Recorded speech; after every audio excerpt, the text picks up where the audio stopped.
கள்ளக்குறிச்சியில் விஷச்சாராயம் அருந்தி உயிரிழந்தோர் எண்ணிக்கை 48ஆக உயர்வு பெற்றிருக்கிறது. கள்ளக்குறிச்சியில் விஷச்சாராயம் அருந்தி மருத்துவமனையில் சிகிச்சை பெற்று வந்த மேலும் ஒருவர் உயிரிழந்த நிலையில் பலி எண்ணிக்கை 48ஆக உயர்வு பெற்றிருக்கிறது. விவரங்களோடு செய்தியாளர் ஹரிபிரசாத் இணைகிறார். ஹரிபிரசாத், தற்போது உயிரிழந்தவருடைய விவரம் என்ன? இன்னும் எத்தனை பேருக்கு தீவிர சிகிச்சை அளிக்கப்பட்டு வருது?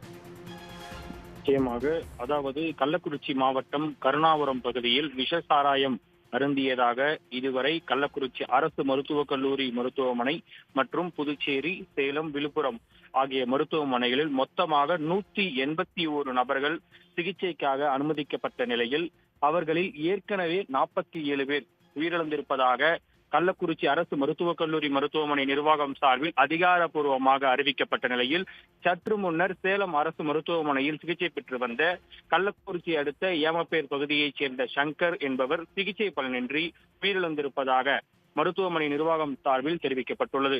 இதன் மூலமாக கள்ளக்குறிச்சியில் விஷசாராயம் அருந்தி உயிரிழந்தவர்களின் எண்ணிக்கை 48ஆக உயர்ந்துள்ளது. மேலும் 133 பேர் கள்ளக்குறிச்சி, விழுப்புரம், சேலம், புதுச்சேரி உள்ளிட்ட அரசு மருத்துவமனைகளில் தொடர்ந்து சிகிச்சை பெற்று வருகின்றனர்.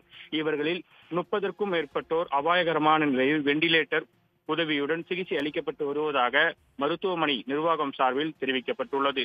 தொடர்ந்து நோயாளிகளுக்கு உயர்தர சிகிச்சை அளிக்கப்பட்டு வருவதாகவும் அவர்களுக்கு தேவையான அனைத்து மருத்துவ உபகரணங்களும் தயார் நிலையில் இருப்பதாகவும் போதிய மருத்துவ குழுவினர் கள்ளக்குறிச்சி, சேலம் மற்றும் விழுப்புரம் ஆகிய மருத்துவமனைகளுக்கு அனுப்பி வைக்கப்பட்டு அவர்களுக்கு தேவையான அனைத்து சிகிச்சைகளும் முறையாக வழங்கப்பட்டு வருவதாக மாவட்ட நிர்வாகம் சார்பிலும் தமிழக அரசின் சார்பிலும் தெரிவிக்கப்பட்டுள்ளது.